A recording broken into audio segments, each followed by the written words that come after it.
Love of God ministries తరపున మీకు అందరికి కూడా శుభములు కలుగునుగాక. ఈరోజు నేను ఎంచుకున్నటువంటి లేఖన భాగం ఏంటంటే లూకాసు వార్త 15వ అధ్యాయం 31వ వచనం. అందుకతడు, కుమారుడా, నీవెల్లప్పుడూ నాతో కూడా ఉన్నావు, నావన్నీయు నీవి.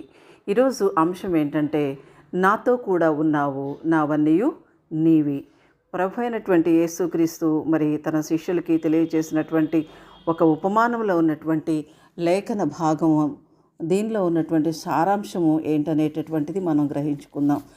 మరి ఈ లూకాసు వార్త 15వ అధ్యాయంలోనే ఆ పై భాగాలను కనుక మనం పరిశీలించినట్లయితే అక్కడ మనకు తప్పిపోయిన కుమారుడు యొక్క వృత్తాంతము మనకి తెలియజేయబడుతుంది అన్నమాట.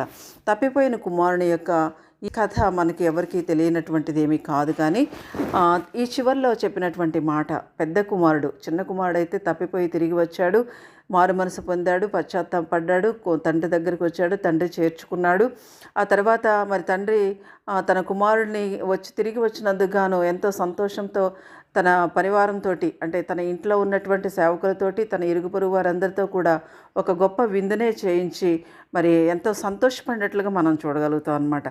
ఇవన్నీ చూసినటువంటి పెద్ద కుమారుడు మరి జరిగినటువంటి విషయాన్ని ప్రక్క వాళ్ళ ద్వారా తెలుసుకుని, మీ తమ్ముడు తిరిగి వచ్చాడు కాబట్టి నీ తండ్రి ఇంత గొప్ప కార్యాన్ని చేస్తున్నాడని చెప్పినప్పుడు మరి కొంచెం ముఖం మార్చుకుని ఇంటికి వెళ్లకుండా ఉన్నాడనమాట. అప్పుడు తండ్రి వచ్చి తనను అడుగుతున్నాడు. అడిగితే అప్పుడు చెప్తాడనమాట, ఇంతకాలము నేను నీ దగ్గర ఉన్నాను, నువ్వు నాకు నా స్నేహితులతో సంతోషించడానికి ఒక మేకపిల్లను కూడా నువ్వు నాకు ఇవ్వలేదే.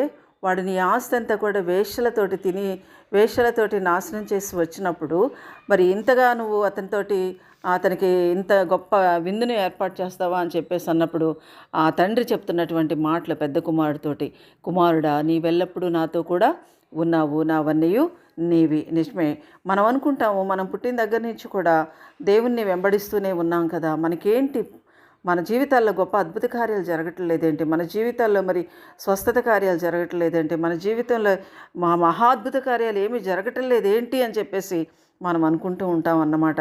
ప్రభు అయినటువంటి యేసుక్రీస్తు తన పరిచర్య ప్రారంభించినప్పుడు కూడా మరి శిష్యుల్ని ఏర్పాటు చేసుకున్నప్పుడు కూడా ఆయన మీరు నన్ను వెంబడించండి అని ఒక మాట మాట్లాడితే చాలు, వాళ్ళు వచ్చేసి ఆయన్ని వెంబడించినట్లుగా మనం చూస్తాం. నేను వెంబడిస్తే మాకేం వస్తుంది అనే మాట వాళ్ళు అడగలేదు, కానీ వెంబడించడం అన్న వెంటనే మారు మాట్లాడకుండా వచ్చినట్టుగా మనం చూస్తాం అన్నమాట. ఉదాహరణగా కొంతమంది నేను ఇక్కడ మీకు తెలియజేస్తాను. మార్కు సువార్త 1వ అధ్యాయం 16వ వచనంలో, గలిలయ సముద్ర తీరమున వెళ్ళుచుండగా సీమోను సహోదరుడు అంద్రేయును సముద్రములో వలవేయుట చూచెను, వారు జాలర్లు. అయితే వాళ్ళని ప్రభు అంటారు కదా, మీరు నన్ను వెంబడించండి అని చెప్పినప్పుడు వాళ్ళు తమ వలలను విడిచిపెట్టి వచ్చేసినట్లుగా ప్రభువుని వెంబడించినట్లుగా చూస్తాం. అదే అధ్యాయం 19వ వచనంలో కూడా ఆయన ఇంకొంత దూరం వెళ్ళి జబెదయి కుమారుడగు యాకోబును అతని సహోదరుడగు యోహానును చూచెను, వారు దోణిలో ఉండి తమ వలలు బాగు చేసుకొంచుండిరి.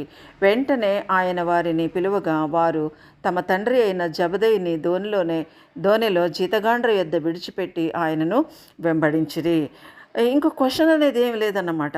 మేము ఎందుకు వెంబడించాలి, నేను వెంబడిస్తే మాకేంటి అనేది ఏమి వాళ్ళు క్వశ్చన్ చేయలేదు. తర్వాత మార్కు సువార్త 2వ అధ్యాయం 14వ వచనంలో కూడా, సుంకపు మెట్టునొద్దన కూర్చునున్న అల్ఫై కుమారుడగు లేవీని చూచి నన్ను వెంబడించుమని అతనితో చెప్పగా అతడు లేచి ఆయనను వెంబడించెను అని అక్కడ రాయబడి ఉందన్నమాట.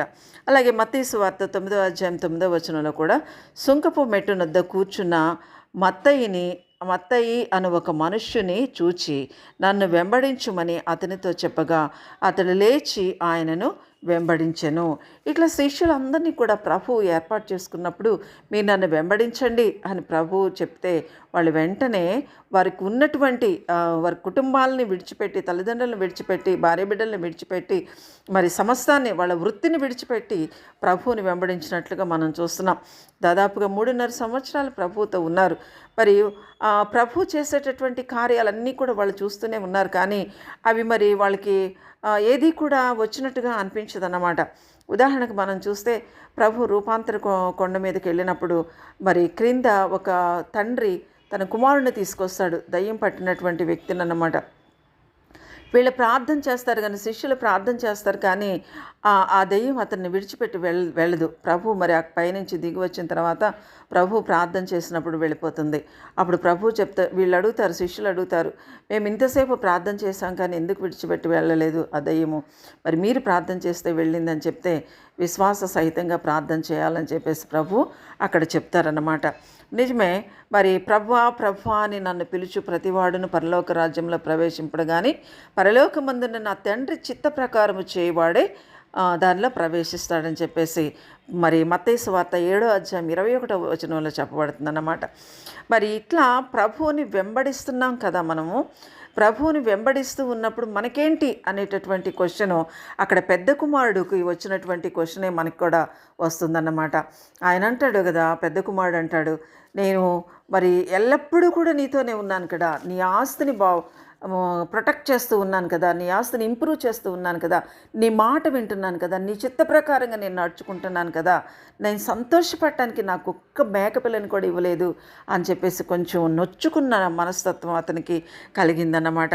అయితే ప్రభు అయినటువంటి యేసుక్రీస్తు ఏం చెప్తాడంటే యోహాను సువార్త 15వ అధ్యాయం 7వ వచనంలో, నా యందు మీరును మీ యందు నా మాటలను నిలిచి ఉండిన ఎడల మీకేది ఇష్టమో అడుగుడి, అది మీకు అనుగ్రహింపబడును అని చెప్తాడనమాట.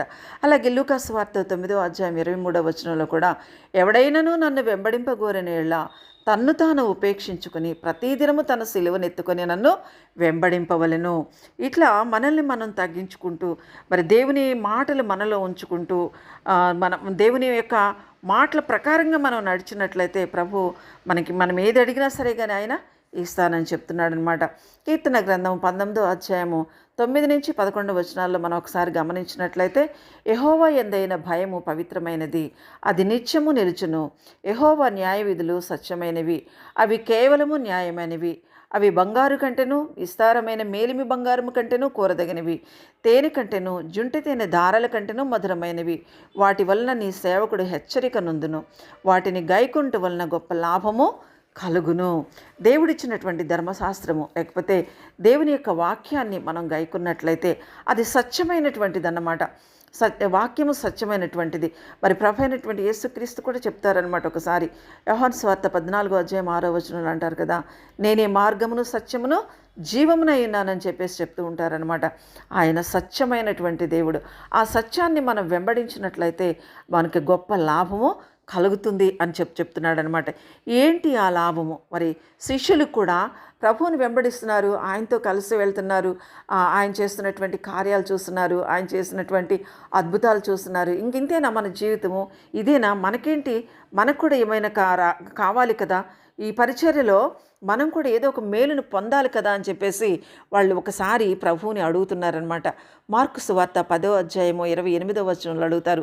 పేతురు అంటాడు కదా, ఇదిగో మేము సమస్తమును విడిచిపెట్టి నిన్ను వెంబడించితిమని ఆయనతో చెప్పసాగెను. చూసారా? మరి ఏంటి మాకు లాభం ఏంటి? నిన్ను వెంబడిస్తున్నాం, మీ మాటలు వింటున్నాము, దీనివల్ల మాకు కలిగేటటువంటి ప్రయోజనం ఏంటి అనేటటువంటి ఆ యొక్క క్వశ్చన్ వాళ్ళకు వచ్చినప్పుడు పేతురు నాయకత్వంలో వాళ్ళు ప్రభువుని అడుగుతున్నారు. ఇదిగో మేము సమస్తమును విడిచిపెట్టి నిన్ను వెంబడించితిమని ఆయనతో చెప్పసాగిను.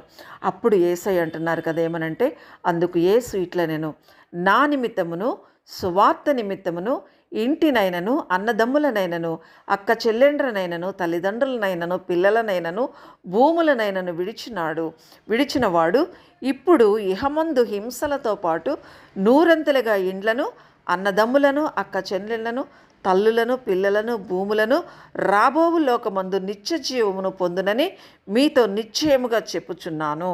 ఇది ప్రభు అయినటువంటి యేసుక్రీస్తు వాళ్ళకి ఇచ్చినటువంటి ఒక భరోసా అన్నమాట. నన్ను వెంబడించటం వల్ల మీకు కలిగేటటువంటిది ఏంటయ్యా అంటే, మీరు ఈ లోకంలో సమస్తాన్ని విడిచిపెట్టి వస్తున్నారు కదా, సువార్త కోసం మీరు విడిచిపెట్టి వస్తున్నారు కదా, ఇంటిని విడిచిపెడుతున్నారు, అన్నదమ్ములను విడిచిపెడుతున్నారు, అక్క చెల్లెళ్ళను విడిచిపెడుతున్నారు, భార్య బిడ్డలను కూడా విడిచిపెడుతున్నారు, కొంతమంది భూములను విడిచిపెట్టి వస్తున్నారు, ఉద్యోగాలను విడిచిపెట్టి వస్తున్నారు.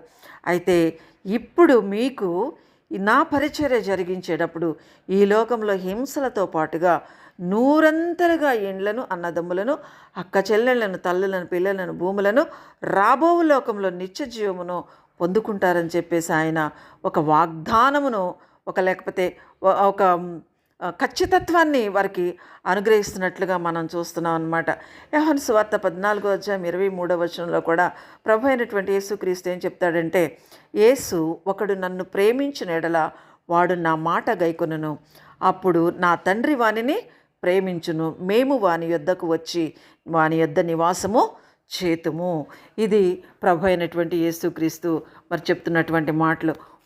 ఎవరమైనా సరే కానీ మనం దేవుని మాటల్ని గైకొని ఆయన్ని వెంబడించి ఆయన్ని ప్రేమించినట్లయితే మరి తండ్రి కుమార పరిశుద్ధాత్మలు వచ్చి మన మధ్య నివాసం చేస్తారని, మనకేది కావాలంటే దాన్ని వాళ్ళు అనుగ్రహిస్తారని, ఇహలోక సంబంధమైనటువంటి వాటి కోసం కాదు కానీ పరసంబంధమైనటువంటి వాటిని దేవుడు మనకు అనుగ్రహిస్తానని, పరసంబంధమైనటువంటి వాటిలో ఉన్నతమైనటువంటి స్థితిని మనకు ఆయన అనుగ్రహిస్తానని చెప్తున్నారనమాట. మరి ఈ లోకంలో నువ్వు దేవుని పరిచర్య చేసేటటువంటి స్త్రీ అయినా కావచ్చు, లేకపోతే పురుషుడివైనా కావచ్చు, వృద్ధుడివైనా కావచ్చు, యవనస్తుడివైనా కావచ్చు, ఎవరివైనా కావచ్చు, కానీ నీవు ఏమి ఆశించి మరి ఈ పరిచర్యలోనికి వచ్చావు, ఏమి ఆశించి నీవు ఈ దేవుణ్ణి వెంబడిస్తున్నావు అనేటటువంటిది నువ్వు తెలుసుకోవాల్సినటువంటి అవసరం ఎంతైనా ఉంది. దేవుడు ఈ లోకంలో భూముల్ని మనం పొందలేకపోవచ్చు, ఇండ్లను పొందలేకపోవచ్చు, వెండి బంగారాలను పొందలేకపోవచ్చు, కానీ మరి పరమందు దేవుడు మనకి ఇండ్లని ఇస్తానంటున్నాడు, భూములను ఇస్తానంటున్నాడు, తల్లిదండ్రులను ఇస్తానంటున్నాడు, పిల్లల్ని ఇస్తానంటున్నాడు. అంతకంటే నిత్య జీవంలో మనకి ఎంతో ఉన్నతమైనటువంటి స్థితిని ఇస్తానని చెప్పేసి ఆయన మనకు వాగ్దానం చేస్తున్నాడు అనమాట. నా ప్రియ సహోదరి సహోదరులారా, ఈ వాగ్దానాన్ని పురస్కరించుకుని మనం దేవుని వెంబడించి ఆయన సత్యమైనటువంటి వాక్యాన్ని మనం గైకొని మరి ఆ వాక్యంలో ఉన్నటువంటి ఆ వాక్యము జుంటెతేనే దారుల కంటే మధురమైనది కాబట్టి ఆ మధురాన్ని మనం దినదినము అనుక్షణము కూడా ఆస్వాదిస్తూ ఆయన యొక్క కృపకు మనం పాత్రలవ్వటానికి దేవుడు తన పరిశుద్ధాత్మ శక్తిని మనందరిపై మెండుగా కుమ్మరించి కాపాడునుగాక. దేవుని దీవెనలు మీకందరికీ కలుగునుగాక. ఆమేన్.